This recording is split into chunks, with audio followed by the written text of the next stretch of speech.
Pendant le second confinement, la Croix-Rouge française a continué ses actions dans toute la France pour venir en aide aux citoyens et les bénévoles ont souhaité répondre présents. Pour en parler avec nous, je reçois aujourd'hui Martine Delabarre, présidente de la Croix-Rouge française des Yvelines. Bonjour et bienvenue sur Sensation. Bonjour. Bonjour. Alors, merci de m'accueillir. Au début du second confinement, vous avez accepté de répondre à quelques questions sur nos ondes. Vous avez fait état d'une force et d'une organisation rapide au sein de la Croix-Rouge des Yvelines pour continuer vos actions pendant cette période. Quelles ont été les choses que vous avez mises en place ? Alors, la Croix-Rouge, qui vient toujours en soutien à la population, a mis en place et surtout a continué certaines de ses actions, comme je vous l'avais dit la première fois, en particulier les actions alimentaires, parce que vous savez que ce confinement a eu pour conséquence une augmentation de personnes dans le besoin, malheureusement. Donc, toutes nos unités locales et tous nos bénévoles ont continué à faire ce qu'on appelle de l'accompagnement alimentaire pour être vraiment présents sur ce créneau. Nous avons également été dans les maraudes. Nous avons continué, bien évidemment, toutes nos maraudes. Nous sommes SAMU Social, la Croix-Rouge est SAMU Social dans les Yvelines, et c'est très important que nous soyons au contact des personnes de la rue, car il y en a encore beaucoup, même si on essaye de les mettre à l'abri. Mais c'est pas toujours facile. Donc, la Croix-Rouge a continué. Nous avons continué également les domiciliations, c'est-à-dire que les 2400 personnes qui viennent chercher leur courrier ont pu continuer à le faire à la Croix-Rouge. Donc, nos bénévoles ont été également présents et nos unités locales ont été présentes. Voilà, ça c'est partie dans nos unités locales avec nos bénévoles, et je peux vous dire que nos bénévoles ont été jusqu'à 8000 bénévoles depuis le mois de mars qui se sont mobilisés pour venir en soutien à près de 30 000 personnes des Yvelines. C'est important. Au premier confinement, la France faisait état d'une plus grande précarité, due notamment aux 20% manquant au chômage partiel. Est-ce que vous avez ressenti pour ce second confinement une précarité grandissante pour les citoyens des Yvelines ? Alors, nous ressentons une précarité certainement plus importante dans ce qui concerne tous les achats de première nécessité. Ça, c'est vrai. C'est-à-dire que ce confinement, les deux confinements mis bout à bout, ont créé de la pauvreté. En revanche, le côté confinement a beaucoup évolué. C'est-à-dire que dans le premier confinement, on avait des gens qui se serraient les coudes, qui étaient chez eux isolés, mais qu'on pouvait aider.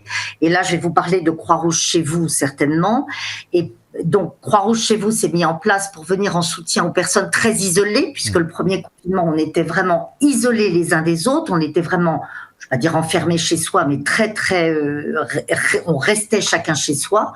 Donc, nous venions apporter de la nourriture ou des médicaments aux personnes qui le souhaitaient. Ça, c'est la première chose.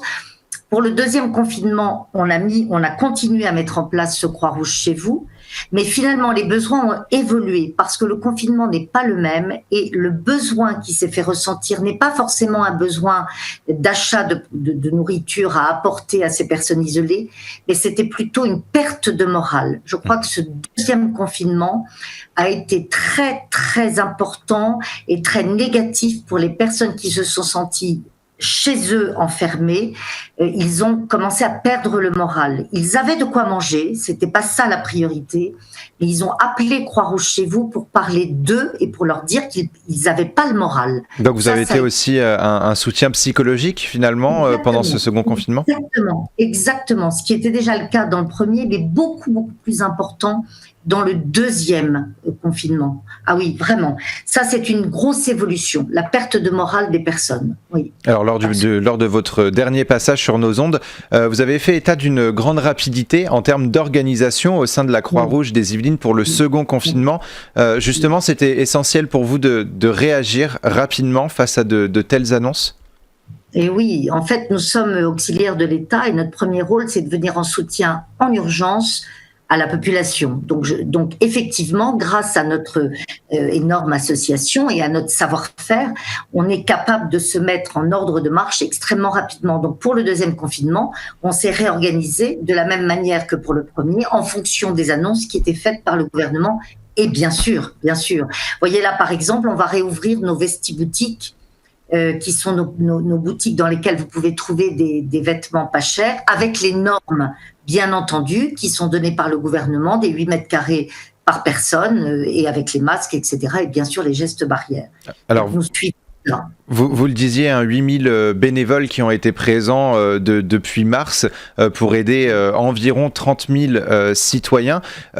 Sans la crise du coronavirus, est-ce que les 30 000 citoyens aidés, c'est plus ou c'est moins ? Ce ne sont pas forcément les mêmes, en fait. Il y a des citoyens que nous aidons. Par exemple, en règle générale, nous avons d'autres activités. Nous venons en soutien aux aidants des familles qui ont des personnes Alzheimer. Ben ça, je ne les compte pas parce que ça a été fermé. En fait, pour moi, ça n'a rien à voir. Là, on a parlé juste alimentaire, maraude, Croix-Rouge chez vous et domiciliation. Donc, si vous voulez, ce sont 3 ou 4 actions ciblées.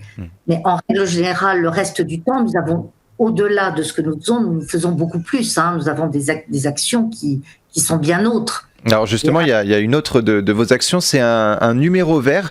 Vous nous l'aviez annoncé justement lors de votre dernier passage. Le soutien aux personnes isolées est essentiel pendant ce second confinement. En quoi consiste ce numéro vert ? Et justement, est-ce que beaucoup de citoyens vous ont contacté ?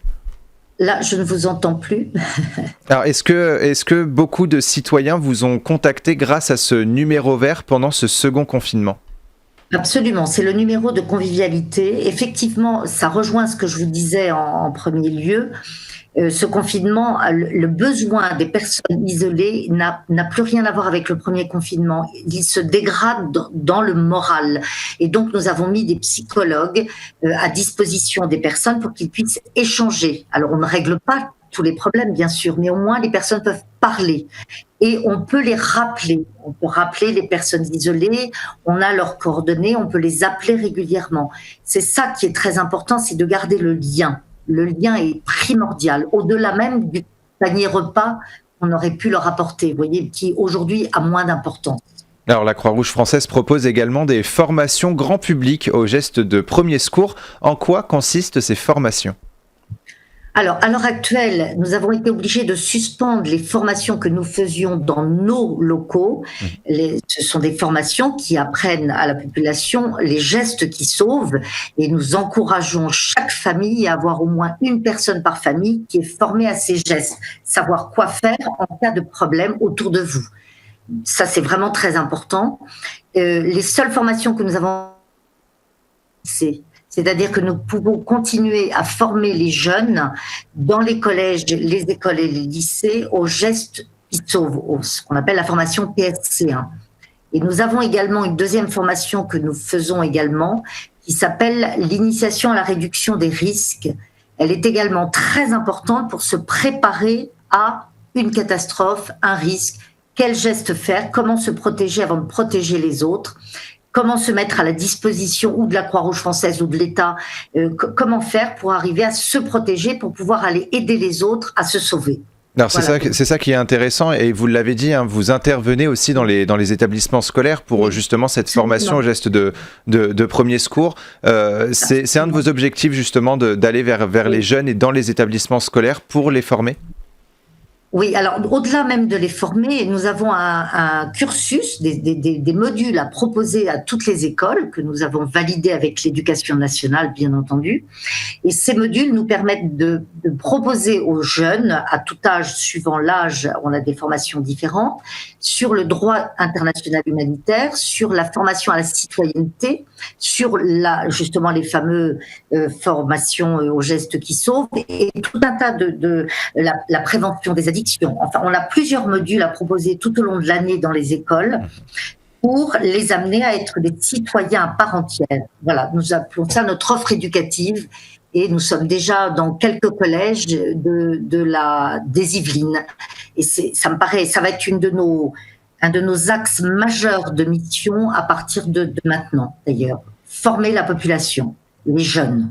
Merci beaucoup Martine Delabarre d'avoir été avec nous sur Sensation. Donc je rappelle aussi que vous faites de la prévention sur les addictions et le droit humanitaire international dans les établissements scolaires. Vous faites aussi des formations aux premiers gestes qui sauvent, on va les appeler comme ça, les gestes qui sauvent, pour le grand public. Et pour faire un don à la Croix-Rouge, ça se passe sur le site croix-rouge.fr. Et pour revoir ou réécouter cette émission, rendez-vous sur notre site et application Radio Sensation.